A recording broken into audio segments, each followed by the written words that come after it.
Washington, D.C. gathers to mourn George H.W. Bush, 41. We explore Bush 41's political legacy, and the radical left gains more steam among the Democratic intelligentsia. I'm Ben Shapiro. This is The Ben Shapiro Show.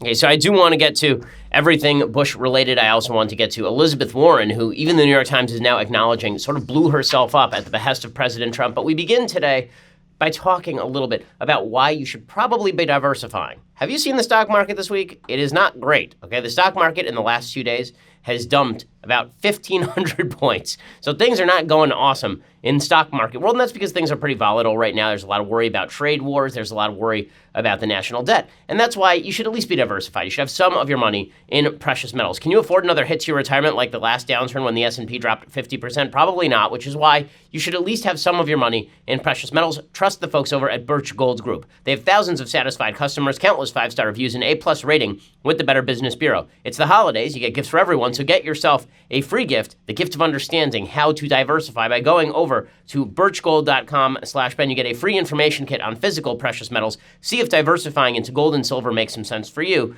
Go check them out right now. It's a comprehensive 16-page kit showing how gold and silver can protect your savings and how you can legally move that IRA or 401k out of stocks and bonds and into a precious metals IRA if that is something that you are into. To get that no-cost, no-obligation kit, go to birchgold.com/Ben. That is birchgold.com/Ben. Go check them out right now, birchgold.com/Ben. Okay, yesterday was supposedly a moment of unity in Washington, D.C. We had all of the living ex-presidents at the National Cathedral to do a memorial service for George H.W. Bush. And it really was moving, particularly when people who were close to George H.W. Bush spoke. So when George W. Bush spoke, for example, it was incredibly moving.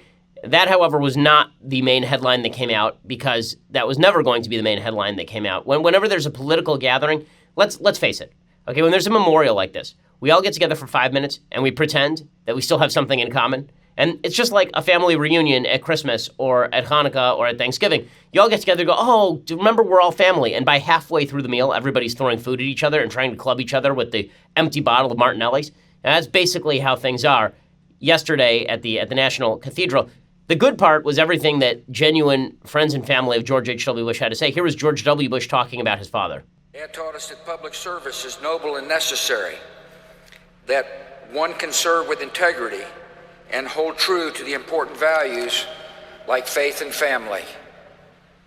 He strongly believed that it was important to give back to the community and country in which one lived. He recognized that serving others enriched the giver's soul. To us, his was the brightest of 1,000 points of light. And George W. Bush talked movingly about his own relationship with his father, all of which was good and decent. And then John Meacham, who's a historian, got up and talked about how George H.W. Bush was a 20th century founding father. And here's what he had to say. George Herbert Walker Bush was America's last great soldier statesman, a 20th century founding father.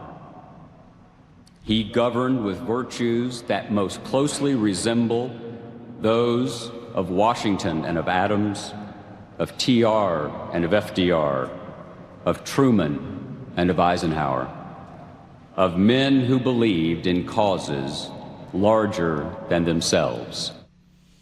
Okay, well, the truth is that George H.W. Bush was not a visionary. Right? He lacked what they called the vision thing, and in 1992 it came back to bite him. He was much more of a technocrat, as we talked about yesterday on the program. He was much more of a guy who sort of handled his business. And if he'd been president between 1924 and 1928, for example, I think he would have made a fine president. His presidency between 1988 and 1992 was, to put it mildly, rather lackluster. But the fact that we see him as a unifying figure, I think, says more about where we are as a country than it does about George H.W. Bush. The reality is that when John Meacham says he was the last soldier statesman, remember, John McCain ran for the presidency in 2008 on a similar war heroism record, on a similarly moderate record as a legislator, and he lost to Barack Obama, a wild leftist. Okay, in 2012, a classy, middle-of-the-road guy who probably in temperament most resembled George H.W. Bush lost, again, to Barack Obama. In 1992, George H.W. Bush, that soldier statesman, lost to a probable rapist. Right? So George H.W., the American people decided they weren't interested in the soldier-statesman model, and perhaps that's because we actually have had a breakdown in the social fabric. When you think about what George H.W. Bush represented, there's been a lot of talk about him representing higher ideals, but the truth is I think what he mostly represented is he reflected the fact that we used to have a commonality of interest. And look at the institutions to which George H.W. Bush belonged. He was a belonger to the military, obviously. He was a military hero. That was a unifying institution in American life. He was somebody who belonged to the upper crust of the Ivy League establishment. This was an institution in American life where a lot of people had common interests and common values. He was a member of a church, right? He was a church-going man. That was a unifying factor in his life. All of the sort of soft things in the background, all of these soft things in the background that allow us to be a country together, those are what have faded. And that's what we're really mourning when we mourn George H.W. Bush's legacy and his passing, is what exactly happened to that background. What happened to the social fabric that was always the background for the tapestry that was going to be the American story? That's what's missing. And the reason I say that's what's missing is, and when Meacham says that George H.W. Bush reminds us of George Washington, I think that's because George H.W. Bush reminds us of a time when Americans had a lot more in common than they do now. Now, what's weird about that is that we should have more in common now than we did then. Obviously, racial conflict in the United States is thank God, on a downward spiral and has been for decades. Prosperity in the United States continues to rise. There are a lot of reasons why we should be unified, but we are not, in fact, unified. And this goes back all the way to George Washington's farewell address. He wrote a 32-page address to the people of America in which he warned against the spirit of faction. He said that spirit agitates the community with ill-founded jealousies and false alarms, kindles the animosity of one part against another, foments occasionally riot and insurrection. It opens the door to foreign influence and corruption, which finds facilitated access to the government itself through the channels of party passions. He talks about the divisions, the things that divide us. But what is it that will unify us, said George Washington? He said, in vain would that man claim the tribute of patriotism who should labor to subvert these great pillars of human happiness, these firmest props of the duties of men and citizens. This would be religion and morality. He says, the mere politician, equally with the pious man, ought to respect and to cherish them. A volume could not trace all their connections with private and public felicity. Let it simply be asked, where is the security for property, for reputation, for life, if the sense of religious obligation desert the oaths which are the instruments of investigation in courts of justice? And let us with caution indulge the supposition that morality can be maintained without religion. Whatever may be conceded to the influence of refined education on minds of peculiar structure, reason and experience both forbid us to expect that national morality can prevail in exclusion of religious principle. It is substantially true that virtue or morality is a necessary spring of popular government. The rule indeed extends with more or less force to every species of free government. Who that is a sincere friend to it can look with indifference upon attempts to shake the foundation of the fabric. The foundation of the fabric has been shaken. And when we look at the tributes to George H.W. Bush, that is the biggest reminder. That is the biggest reminder, is that George H.W. Bush reminded us of a time when there was a common social fabric. Now, there are a lot of people who will say, yeah, but I wasn't part of that social fabric. I was excluded. Right, and then we made moves to try and include more people in that social fabric. But at the same time, we decided it was necessary to shred the social fabric in the name of inclusion. And what that means is that we are now included in a group in which we have no commonality. And that's what we are all reminded of. And when I look at the lineup of presidents who are sitting there, President Trump, who is, for all of the policies that I like about President Trump, a divisive figure. Barack Obama, who's a radical leftist with a corrupt history in Chicago. Bill Clinton, who is a corrupt politician through and through, and his wife Hillary Clinton, who ran for president, being a very corrupt politician. And what we are looking at is a country that really has less and less in common these days. Well, that has led Ross Douthat over at the New York Times to write a piece talking about why we miss the WASPs. And what he's specifically talking about is what exactly is it about George H.W. Bush that we miss? What is his sensibility that we miss? He says, the nostalgia flowing since the passing of George H.W. Bush has many wellsprings. Admiration for the World War II generation and its dying breed of warrior politicians, the usual belated media affection for moderate Republicans, the contrast between the elder Bush's foreign policy successes and the failures of his son, and the contrast between any honorable politician and the current occupant of the Oval Office. But two of the more critical takes on Bush nostalgia got closer to the heart of what was being mourned in distant hindsight with his death. Writing in The Atlantic, Peter Beinart, who is just an awful human being, described the elder Bush as the last president deemed legitimate by both of our country's warring tribes before the age of presidential sex scandals, plurality winning and popular vote losing chief executives, and white resentment of the first black president.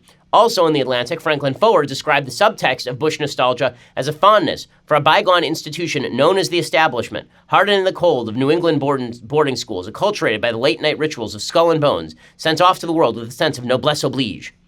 So Dowdhat says, I think you can usefully combine these takes and describe Bush nostalgia as a longing for something America used to have and doesn't really anymore. A ruling class that was widely, not universally, but more widely than today, deemed legitimate, and that inspired various kinds of trust, intergenerational, institutional, conspicuously absent in our society today. Put simply, Americans miss Bush because we miss the WASPs, because we feel at some level that their more meritocratic and diverse and secular successors rule us neither as wisely nor as well. Now, I have my disagreements with this because if you look at the presidents who we've admired the most, people like Harry Truman, to take a particular example, he was a white Anglo-Saxon Protestant, but he was certainly not upper crust. And this feeling like this noblesse oblige feeling that Dowdhat is talking about, that this was our group of rulers whom we were going to pick from among them, I think that has its discontents, and certainly it has its downsides as well. I think something else has happened. I don't think that we miss the ruling class. I think that we miss the idea that the ruling class in the United States, this sort of aristocratic caste at the top of society, that they actually still had a lot in common with us. What's weird is that as the people who we vote for become more like us, we seem to have less in common with the people we vote for. And I think that's just because as a country, as a whole, we have less in common with the people around us. We don't know our neighbors. We don't spend any time with them. And we don't aspire to be a George H.W. Bush. We resent people who make a lot of money. We resent people who are at the top of the so-called meritocracy.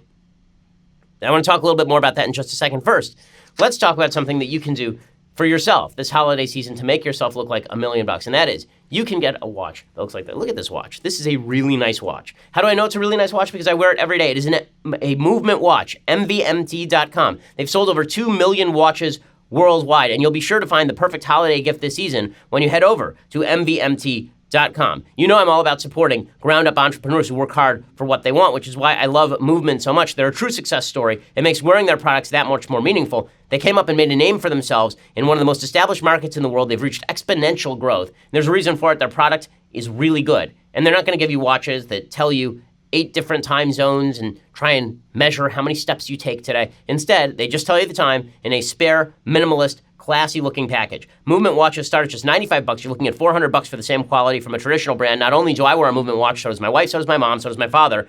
I've gotten them for a bunch of my friends as well. Movement has sold almost 2 million watches in over 160 countries.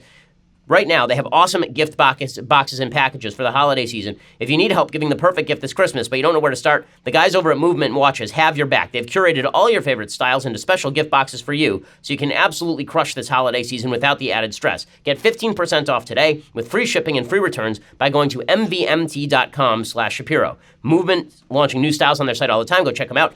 mvmt.com/Shapiro to get 15% off today with free shipping and free returns, and they have great holiday deals right now. mvmt.com/Shapiro. Join the movement. Go check them out right now. Okay, so Ross Douthat basically makes the claim that George H.W. Bush was beloved because we accepted our ruling caste more way back when. I don't think that's right. Again, I think it's that we had more in common with our ruling caste. That we thought, okay, one day if I work hard, I can be like those people because this is a free society and we share the same values. We have all the things in common that George Washington talked about in his farewell address. But we don't anymore. We don't anymore. Here's what Douthat writes in contravention of this idea. He says, if some of the elder Bush's mourners wish we still had a WASP establishment, their desire probably reflects a belated realization that certain of the old establishment's vices were inherent to any elite, that meritocracy creates its own forms of exclusion, and that the WASPs had virtues that their successors have failed to inherit or revive. Those virtues included a spirit of noblesse oblige and personal austerity and piety that went beyond the thank you notes and boat shoes and prep school chapel going, a spirit that trained the most privileged children for service, not just success, that sent men like Bush into combat alongside the sons of farmers and mechanics in the same way that it sent missionaries and diplomats abroad in the service of their churches and their countries. So he sort of chalks this up to WASP habits. What I would say is that these used to be much more universal values, and they also applied to the people who ruled the country. And now they're not universal values, and they apply to no one. And so our last several presidents have had significant moral failings, have real significant moral failings. And the one who's probably the best man among them, George W. Bush, was excoriated as warmonger by everybody else. And well, none of this really, all the feel-goodism didn't really hold up to scrutiny for very long because, as it turns out, we are still an extraordinarily divided nation. And as you know, I'm not ripping on displays of patriotic unity. I think that sometimes those are necessary.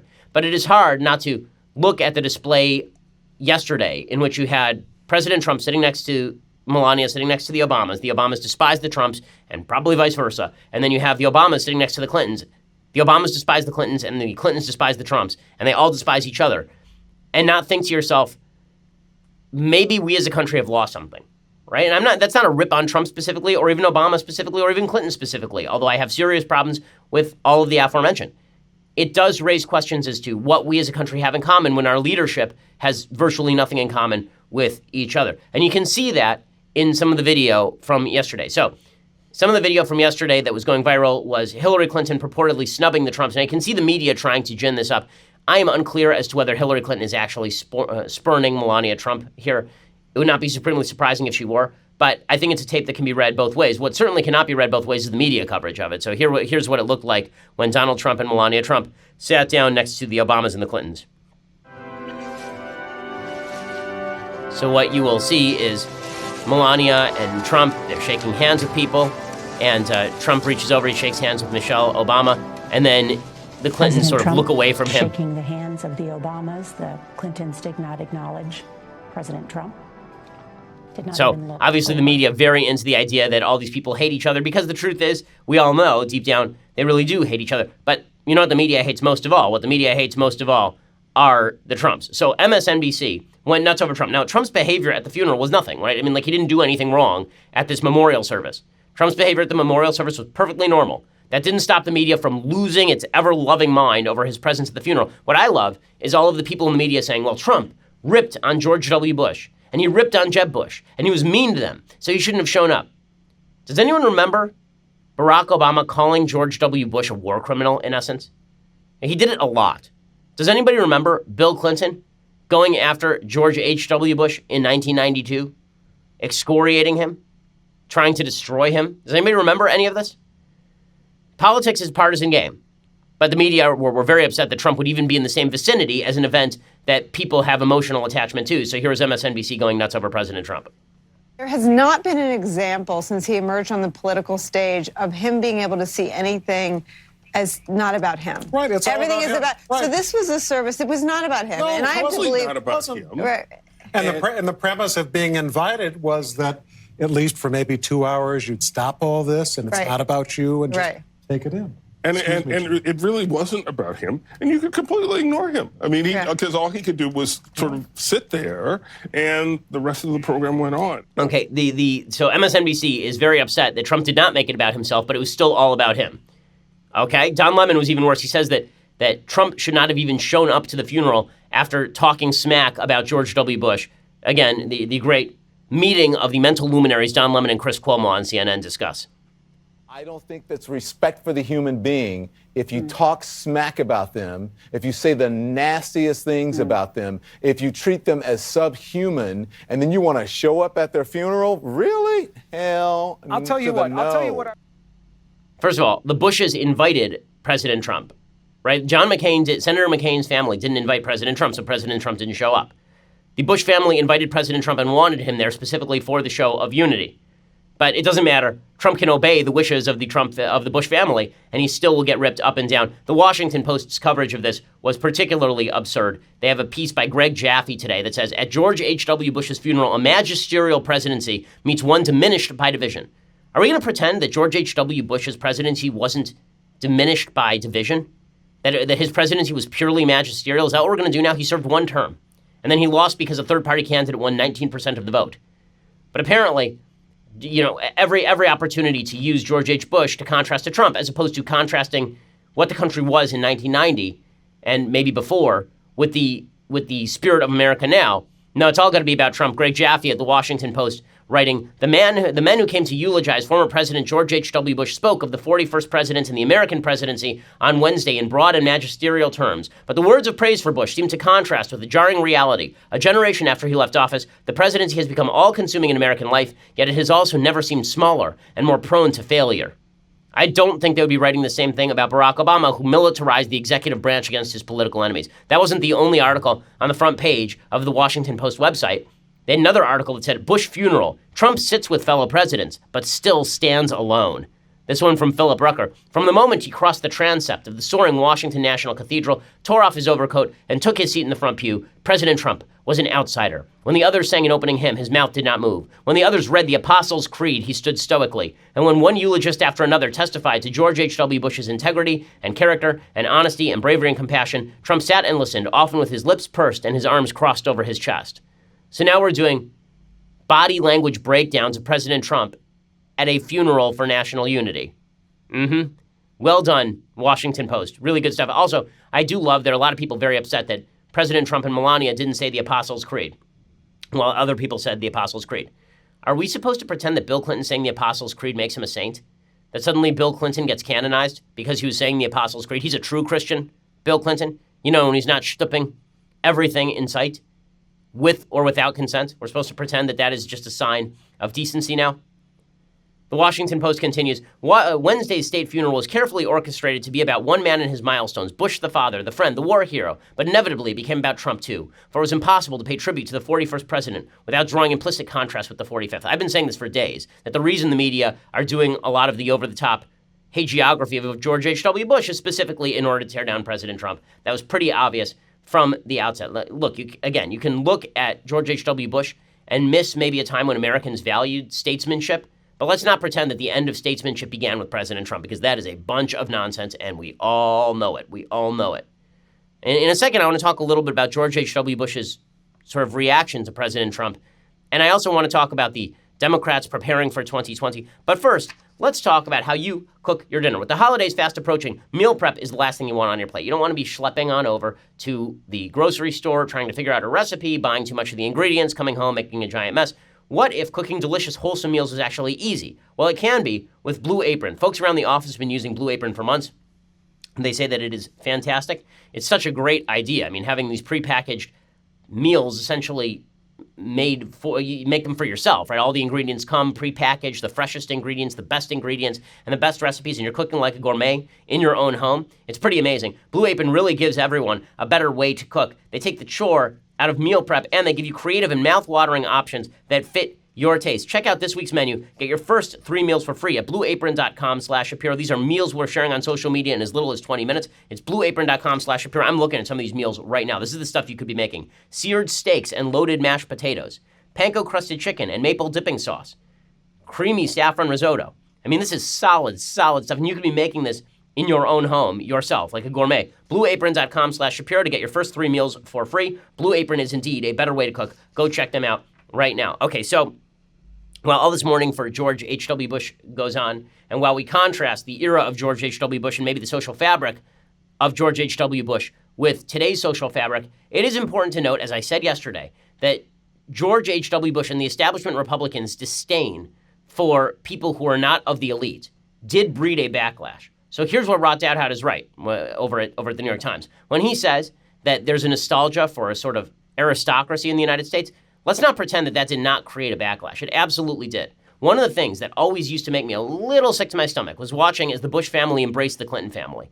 I never understood it. It made no sense to me. These were not people who shared values. These were not people who shared a vision for the country. And if they embraced each other because they felt that they had something else in common, I'm wondering what exactly that was. I always felt like, a fan of the Boston Red Sox and the New York Yankees, and then you find, and you're rooting for your team to beat the other team, and then you find out that the players in the offseason are best friends and go fishing together, and you think to yourself, wait a second, aren't they supposed to, be fighting against each other?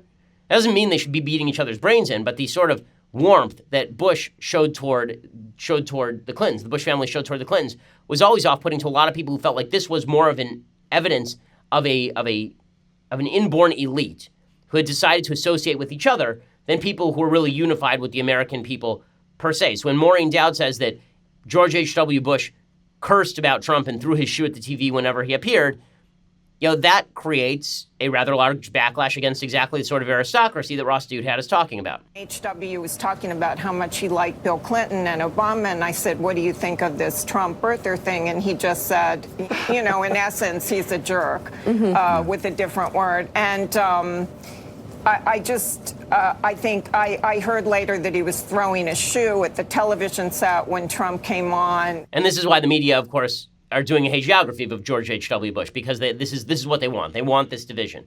Now, again, we are going to have to rebuild the social fabric from the ground up, but that's not going to happen anytime soon, not with the politics that we currently have. The latest evidence of this comes courtesy of Elizabeth Warren. So this is just too funny. Do you remember a few weeks back, this is, I think, mid-October, Elizabeth Warren decided that it was imperative that she release a DNA test demonstrating her Native American bona fides, because many people had said, lady, you are whiter than the backside of this sheet of paper right here. I mean, you are as white as the driven snow. And Elizabeth Warren said, no, I have high cheekbones. I'm Native American. And then she went and she got a genetic test, a DNA test, and it turned out she was maybe 1,024th Native American.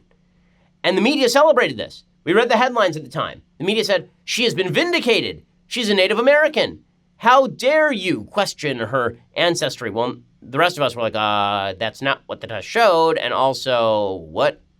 Well, now it turns out that we won the argument, right? Those of us who actually have any tenuous relationship with reality, we won this particular argument, because now the New York Times is reporting that one-time Democratic 2020 presidential frontrunner, Senator Elizabeth Warren, has fallen on hard times politically. Why? Because of that DNA test. So Trump trolled her into taking a DNA test, and now she's got problems. Quote from the New York Times, nearly 2 months after Ms. Warren released the test results and drew hostile reactions from prominent tribal leaders, the lingering cloud over her likely presidential campaign has only darkened. Conservatives have continued to ridicule her. More worrisome to supporters of Ms. Warren's presidential ambitions, she has yet to allay criticism from grassroots progressive groups, liberal political operatives, and other potential 2020 allies who complain that she put too much emphasis on the controversial field of racial science and in doing so played into Mr. Trump's hands.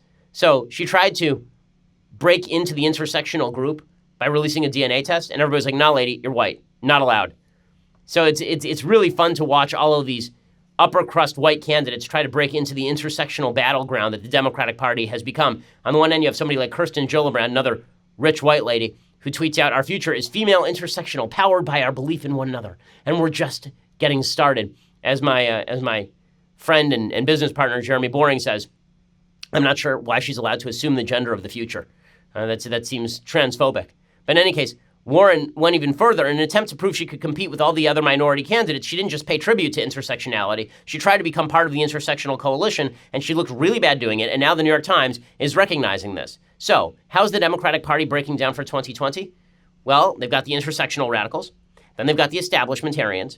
And then they have the Bernie Sanders radicals.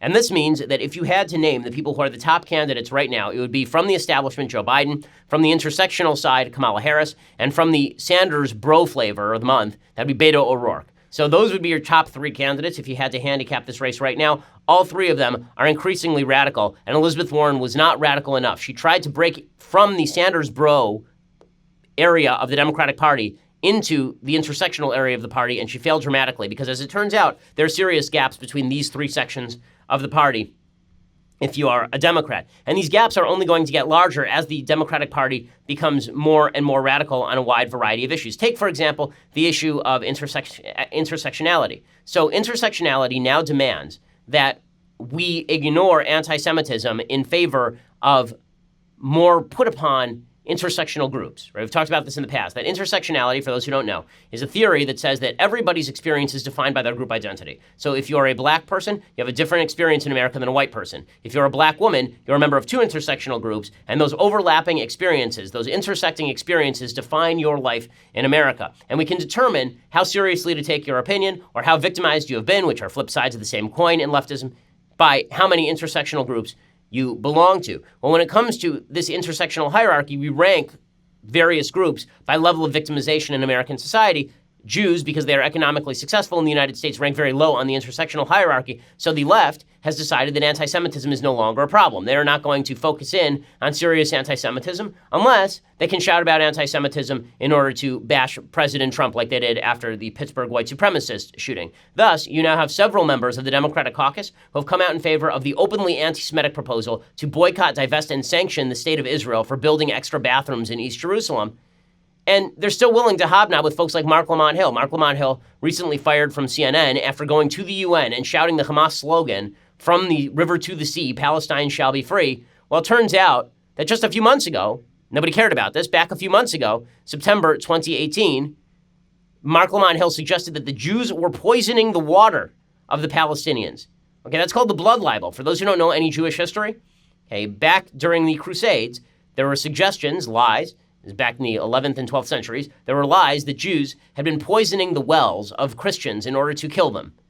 Okay, and this was called the blood libel, because then this would result in pogroms. Here is Mark Lamont Hill engaging in an actual blood libel, and nobody cared at all. And in the Democratic Party, this guy is still considered, an intellectual of sorts.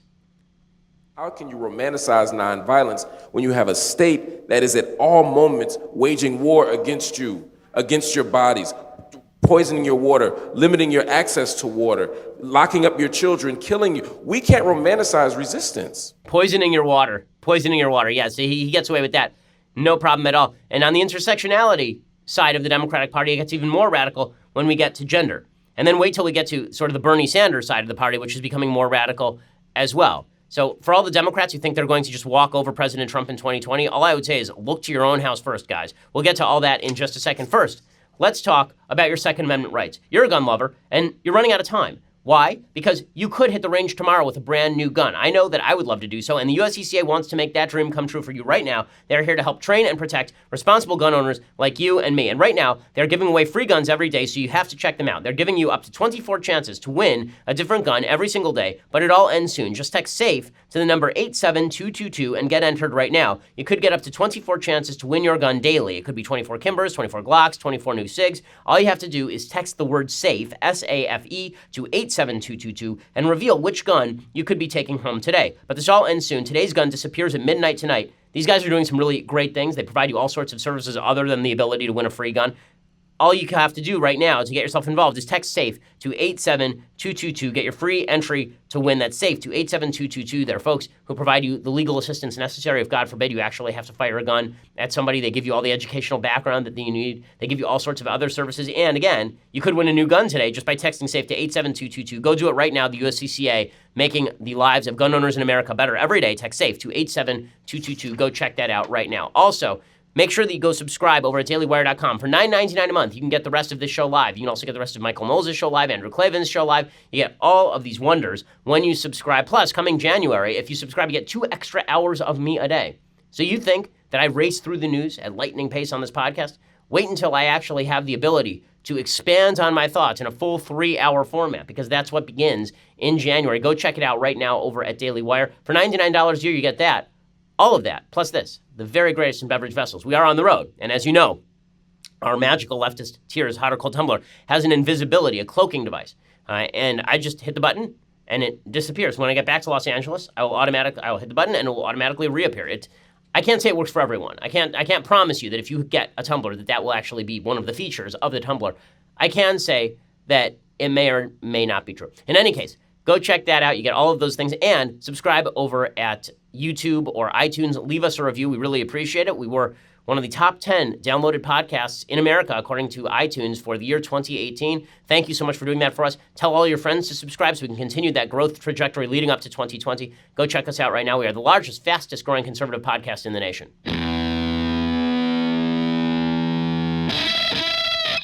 So the intersectional left growing increasingly radical. Elizabeth Warren not radical enough for them. In fact, insulting to them. Elizabeth Warren. It's really insulting to them. Speaking, by the way, of the intersectional left, it'll be amazing to watch as the bad behavior of particular candidates who please the intersectional left are completely overlooked. So I will take, for example, Kamala Harris, who I mentioned before as a possible Tier 1 candidate for the Democrats in 2020. What makes her a Tier 1 candidate? Well, she's a senator from California, and she's a woman and she's black. That's pretty much it. Those are the things. Because she doesn't have a legislative record. She was not a good attorney general in the state of California. I was there. I remember. She does not do anything of note except for tell lies about Brett Kavanaugh apparently in judicial hearings, but this has made her a front runner because something.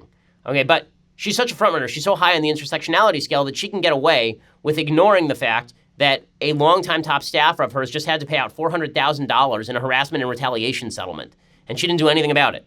This is according to the Sacramento Bee today. A longtime top staffer of U.S. Senator Kamala Harris resigned on Wednesday after the Sacramento Bee inquired about a $400,000 harassment and retaliation settlement resulting from his time working for Harris at the California Department of Justice. Larry Wallace, who served as the director of the Division of Law Enforcement under then Attorney General Harris, was accused by his former executive assistant in December 2016 of gender harassment and other demeaning behavior, including frequently asking her to crawl under his desk to change the paper in his printer.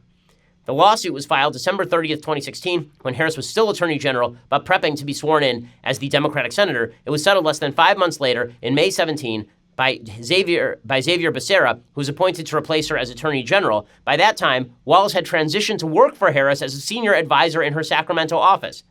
We are unaware of this issue and take accusations of harassment extremely seriously. This evening, Mr. Wallace offered his resignation to the senator, and she accepted it. Harris spokeswoman Lily Adams wrote in an email.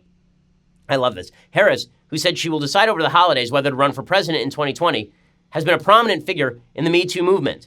So in other words, she knew this for years, and she didn't care for years until the Sacramento Bee asked her about it. How do we know she didn't care? Because she brought him along when she moved to the senator's office.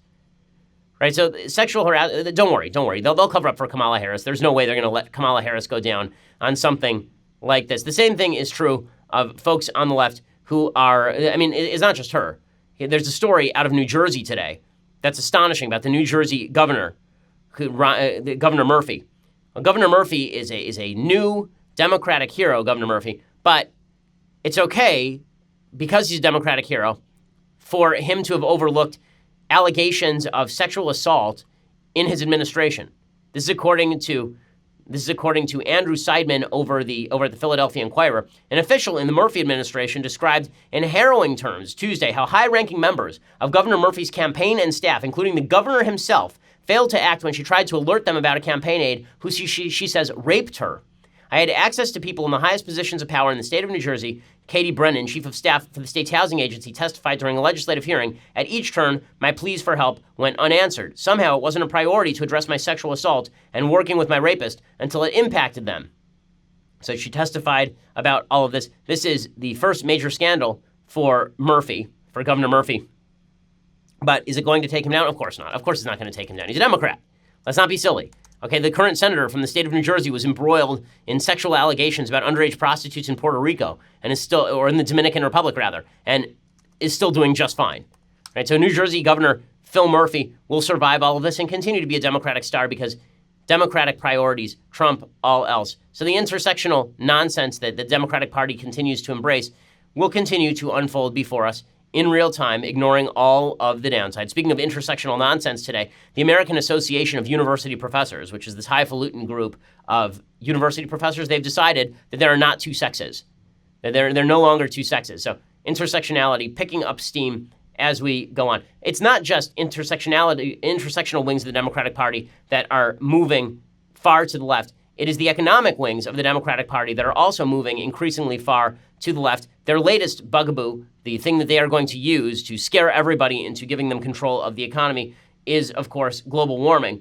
Global warming, they've decided that now global warming, they can come out of the closet now.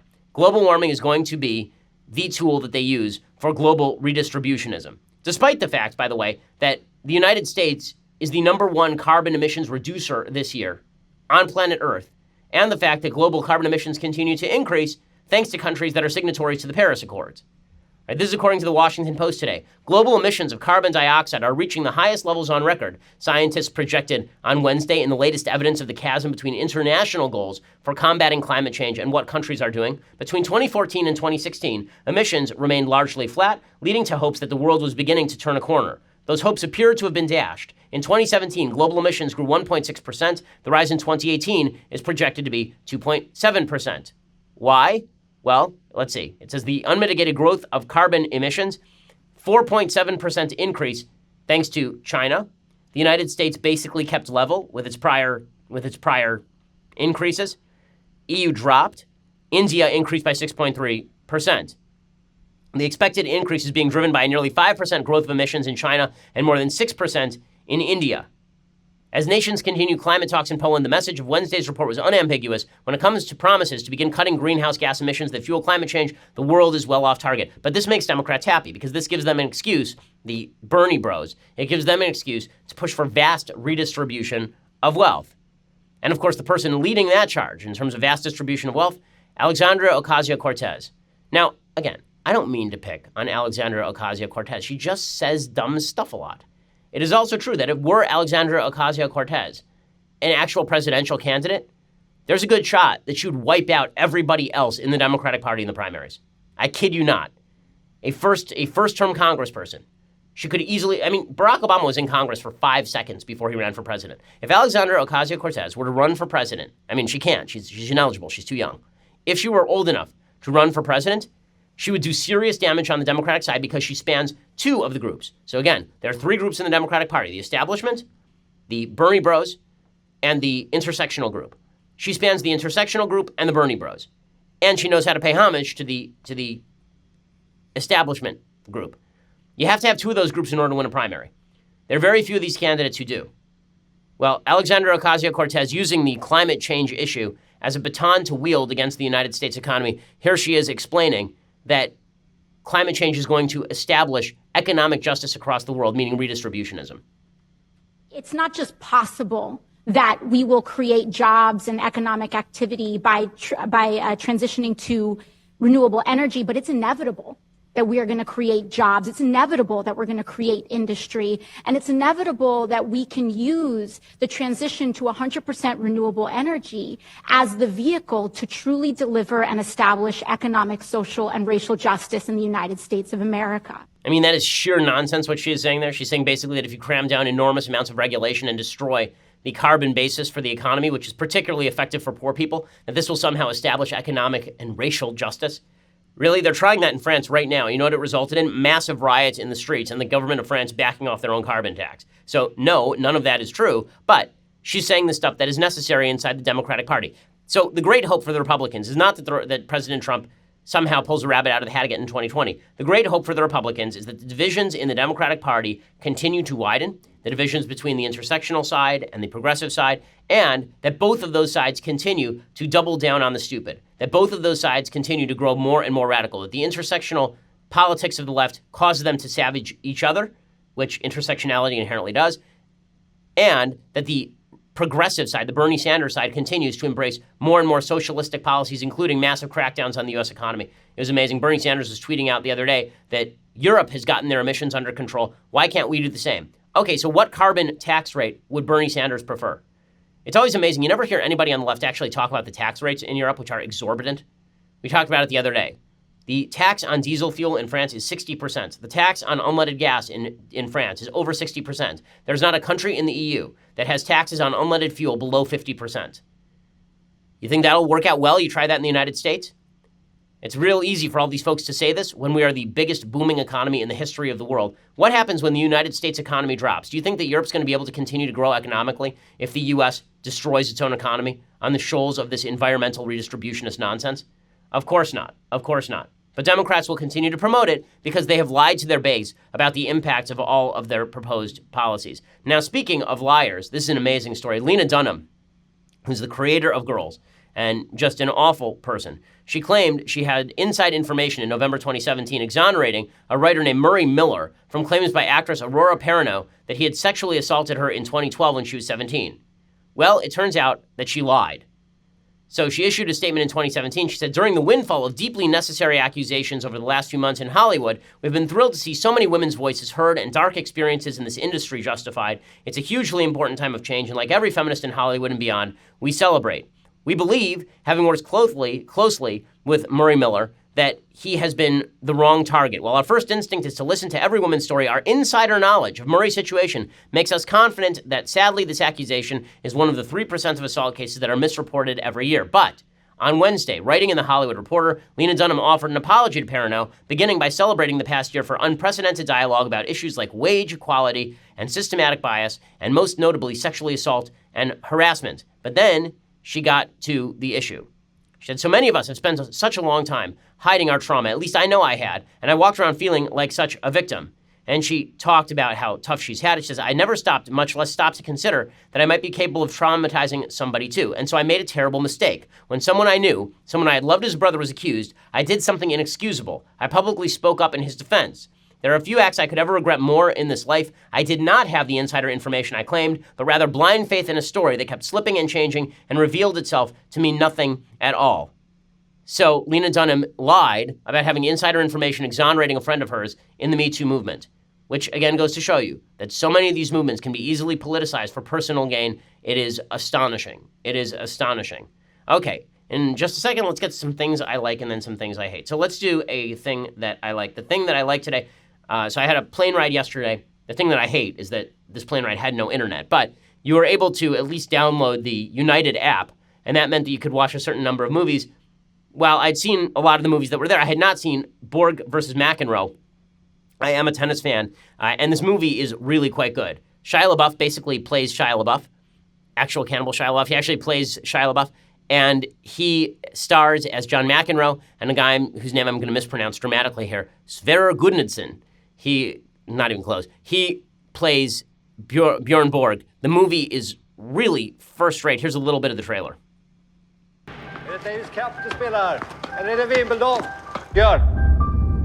It's the perfect rivalry. The baseline player and the net rusher. Tennis är nog inte en idrott avsedd för alla skick. So a lot of the movie is in Swedish, obviously, because Borg grew up in Sweden. Make history if you win your 5th Wimbledon. No special feelings. Just fun, inget bra labb. The only thing standing between Borg and that record is you. You and Borg are as different. So the movie is really worth watching if you're a tennis fan, if you're a sports fan, and it's good drama. It's well acted. LaBeouf is really first rate in it. He's actually a really good actor. He's a talented guy, Shia LaBeouf. It's too bad the guy has such issues, because if he could control himself, he'd really be a bigger star than he is, as opposed to making headlines for whatever is his latest shtick. Okay, so time for another thing that let's see, is there anything else that I like today? No, let's do some stuff that I hate. So, things that I hate.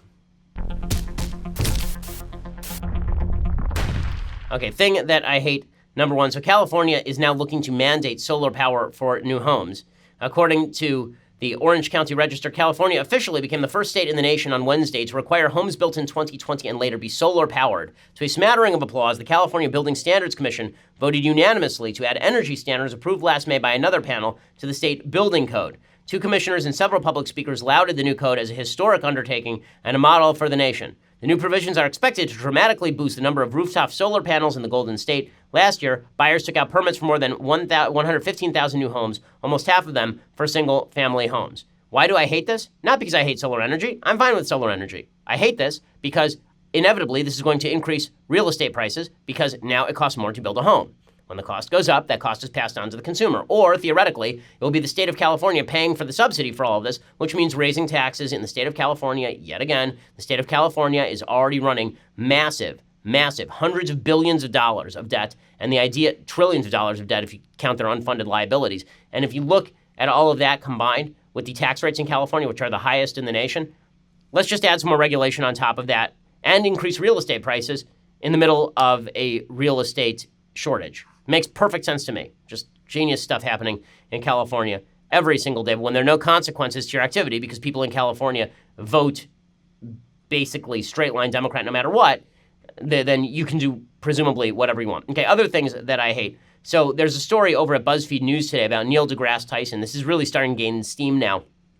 And it is amazing. Neil deGrasse Tyson has had a bevy of allegations now come out against him about sexual harassment and one case sexual assault. There was a claim by a woman that way back when they were at University of Texas at Austin together that he sexually assaulted her, that he raped her. That allegation came out a couple of years ago and didn't make a lot of waves. But now there are a bunch of other women who are coming forward and saying that they have been sexually harassed or abused by Neil deGrasse Tyson. Apparently, there was an assistant named Ashley Watson who was ecstatic earlier this year when she got a job to be Neil deGrasse Tyson's driver. She wanted to be a Hollywood producer and thought the gig with his hit TV show Cosmos could help make her useful industry connections. And then she was driving him around at one point, And apparently, he invited her up to his apartment to unwind over a bottle of wine. She felt uncomfortable as he gazed into her eyes and held her wrist to feel her spirit connection, which is, as a move, I guess. They spent 2 hours together as he made sexual references to song lyrics and described his need for physical release. As she was leaving, he took her by the shoulders and said, "I want to hug you so bad right now, but I know that if I do, I'll just want more."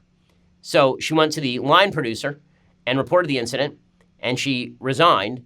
And the line producer said that she should tell everybody she was leaving due to a family emergency. So that was another story. And then there's the rape story. And there's the third story where apparently he was at a party with this woman who had a tattoo of the solar system, which is a weird thing to do. And he asked if he could see Pluto and then tried to look down her shirt, apparently, in front of other people. This is the allegation. And now there is a fourth allegation of something similar. The fourth allegation essentially states that he came on to her at a museum holiday party. She says that they were at this museum holiday party and he started hitting on her and he tried to touch her or something. In any case, none of this is great stuff for Neil deGrasse Tyson. And it just shows you that powerful men in positions of power, they really have to, number one, they should be careful. Number two, they should be moral. And number three, depending on which side of the political aisle you're on, you can survive any amount of this. So, again, if this had been a claim that was made about anybody on the right, I highly doubt that everybody would have been treating the claims with quite such skepticism, considering how they treated unverified and unverifiable claims against Brett Kavanaugh. So that's that. All right, so we will be back here tomorrow. We'll be back in our normal studios. We will have reactivated our Leftist Tears Hot or Cold Tumbler, so you'll be able to physically see it. But until then, keep your head down. Have a nice day, and we'll see you here tomorrow. I'm Ben Shapiro. This is The Ben Shapiro Show. The Ben Shapiro Show is produced by Senya Villarreal, executive producer Jeremy Boring, senior producer Jonathan Hay. Our supervising producer is Mathis Glover, and our technical producer is Austin Stevens. Edited by Alex Zingaro. Audio is mixed by Mike Caramina. Hair and makeup is by Jesua Alvera. The Ben Shapiro Show is a Daily Wire Forward Publishing production. Copyright Forward Publishing 2018.